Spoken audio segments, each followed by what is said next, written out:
tous. Vous êtes beaux. On m'a demandé de me présenter. Alors, je pourrais vous dire que je m'appelle Alice Beauchamp, que j'ai 30 ans, que je suis experte en transformation numérique et enseignante depuis 10 ans. Je pourrais, je vais pas le faire parce qu'on s'en fiche. Et du tout, vous par exemple. À la place, je vais me présenter différemment. Je suis empathique et engagée parce que je suis entourée de femmes brillantes. Des femmes qui écoutent avant de répondre et qui questionnent avant de juger. Des femmes qui m'ont appris que la force pouvait être douce. Je suis courageuse, malgré mes très nombreuses peurs, parce que je suis entourée d'hommes qui m'ont appris que la confiance n'était pas une condition, que le respect n'était pas une récompense, mais un point de départ. Et si j'essaye de porter mes convictions, c'est parce que mes amis, ma famille, mes collègues m'ont laissé de la place d'observer, de questionner. Désolée de ne pas toujours être d'accord, et pardon maman, mais de ne jamais rien faire comme tout le monde.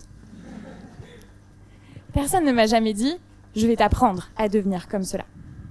Et pourtant, j'ai appris, par observation, par répétition, et par la plus infinie des confiances. Alors, on s'en fiche toujours, me direz-vous. Oui, probablement, mais vous allez voir où je veux en venir. Prenons une autre trajectoire. Le point de départ est le même, un enfant. Avec la même capacité d'apprentissage et le même besoin d'appartenance. Et dans son univers, l'obéissance est une condition de sécurité. La discipline s'apprend par la répétition et par la sanction. Le doute n'est pas permis parce qu'il est dangereux. Alors, cet enfant-là aussi a appris. Il a appris à se conformer et à ne pas se questionner. Personne ne lui a jamais dit « je vais t'apprendre à devenir comme cela ». Et pourtant, il a appris aussi par observation, par répétition, et cette fois-ci par la peur. Les mécanismes d'apprentissage sont strictement les mêmes. Ce sont les valeurs et les contextes qui diffèrent. Nous avons appris de la même manière, mais pas les mêmes choses. Un grand philosophe disait « Je ne pense pas qu'il y ait de bonnes ou de mauvaises situations, mais si je devais résumer ma vie avec vous, c'est d'abord des rencontres. » Je sais, elle est technique celle-là, mais j'ai réussi à la placer. C'est là que se place la question de l'éthique. J'ai longtemps cru que transmettre, c'était donner un truc à quelqu'un d'autre. Un savoir, une compétence, une méthode. Et que c'était presque indépendant de celui qui transmet et de celui qui reçoit. C'est partiellement faux. Et concernant l'éthique, parce que à la base, j'avais promis de vous parler de ça, contrairement à ce que l'on pourrait croire, il ne s'agit pas d'une ribambelle de règles dogmatiques et poussiéreuses qui visent à définir le bien et le mal. L'éthique, c'est ce qu'a su ancrer l'homme en 10 000 ans d'histoire. Et la femme aussi, qu'on s'entende, surtout la femme. Son expérience, la morale, la justice, la philosophie, la religion. C'est une façon de se demander quelles sont les conséquences de mes actes sur les autres. Alors, appliqué à l'apprentissage, cela change tout. Parce que transmettre, ça n'est pas simplement donner un truc à quelqu'un d'autre. C'est aussi rendre des choses possibles et d'autres difficiles. Ainsi, on pourrait se poser la question comme suit. Lorsque je transmets quelque chose à quelqu'un, qu'est-ce que je rends possible chez lui ? Est-ce que je m'assure de développer son esprit critique et son libre arbitre ? Ou au contraire, est-ce que j'ancre la conformité et sa capacité d'exécution ? Ça n'est pas mal. L'humain a besoin de cadre. Et je crois que nous devons nous assurer de transmettre toutes ces valeurs. Cette responsabilité, elle peut se traduire à travers plusieurs dilemmes. Parce que c'est ça l'éthique. c'est identifier des dilemmes, c'est identifier des valeurs dans un contexte donné qui viennent en frontal. Je vais vous en proposer 3. Attention, prenez des notes, vous serez interrogé à la fin.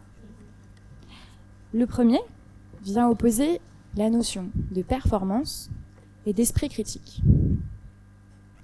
Vaut-il mieux former des individus efficaces dans un environnement dit solide, ou alors qu'ils le comprennent et le questionnent, au risque de le fragiliser? La philosophe Martha Nussbaum montre que l'éducation joue un rôle central dans la vitalité démocratique, justement parce qu'elle développe l'esprit critique. Comprendre et questionner, c'est s'assurer une performance sur le long terme. Mon deuxième dilemme m'habite dans mon quotidien d'informaticienne. Je vais vous parler d'intelligence artificielle. Avec les outils numériques, nous pouvons déléguer de plus en plus de tâches cognitives. Les recherches montrent que cette délégation peut améliorer l'efficacité à court terme, mais peut aussi appauvrir la compréhension et la mémorisation à long terme. La question n'est donc pas de savoir si nous devons ou non utiliser l'intelligence artificielle, mais que choisissons-nous consciemment de continuer à apprendre par nous-mêmes? Enfin, mon dernier dilemme, un petit peu plus personnel, je crois qu'on l'a tous rencontré dans notre quotidien. Dans un monde où n'importe qui peut dire n'importe quoi à propos de basiquement n'importe quel sujet, je vous vois là tous, je crois qu'on s'est tous entendu dire au moins une fois en vrai je te dis ça mais j'en sais rien du tout. Mais on n'a pas le droit de dire ça, parce que cette posture, elle est trompeuse. Certaines dérives majeures ne viennent pas de la volonté de nuire, mais de l'absence d'esprit critique. Ne pas choisir, c'est agir. Une des grandes illusions, c'est de croire que l'apprentissage se limite à des espaces définis. Vous les connaissez ? L'école, une formation en entreprise, ou n'importe quel autre dispositif pédagogique. Mais en réalité, l'apprentissage est bien plus diffus que cela. Le psychologue Lev Vygotsky nous dit que l'apprentissage est fondamentalement social et contextuel. Vous apprenez au contact des autres et dans ce que votre environnement a rendu possible chez vous. Alors, pour rendre cela un petit peu plus concret, je vais vous proposer une petite introspection. On va prendre 5 minutes. Comment vous a-t-on déjà récompensé? Par une médaille, un diplôme ou une tape dans le dos? Comment a-t-on valorisé vos actions par rapport à celles des autres?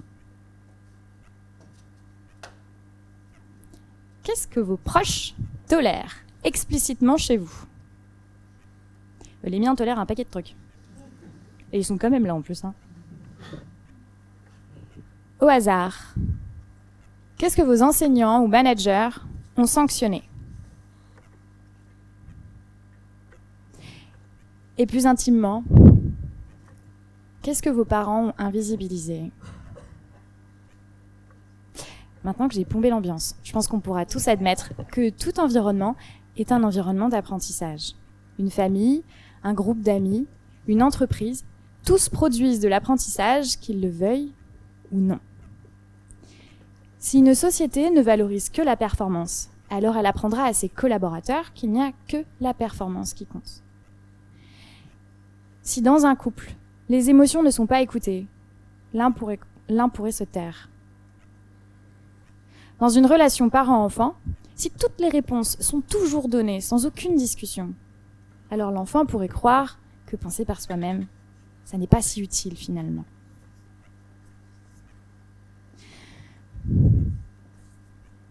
Je n'ai pas vocation à nous accabler. J'ai inversé mes fiches, c'est vachement pratique ça.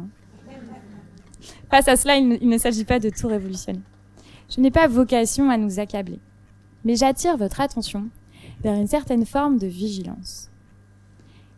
La première, choisissons consciemment ce que nous valorisons, parce que ce que nous valoriserons deviendra pour l'autre une norme implicite d'apprentissage. Ensuite, nommons ce que nous transmettons. Rendons visible ce qui est trop souvent implicite. Et le plus dur, admettons les limites de nos compétences. Enfin, laissons de la place à l'esprit critique. C'est cette place qui permet de développer l'autonomie et pas seulement la conformité.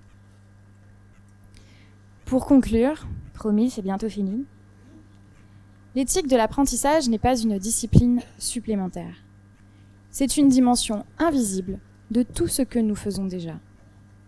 Nous apprenons en permanence et tout aussi constamment, nous faisons apprendre les autres. La question n'est donc pas de savoir si nous transmettons un truc, mais comment et avec quelles conséquences. Qu'est-ce que je rends possible chez l'autre sans même m'en rendre compte ? Merci.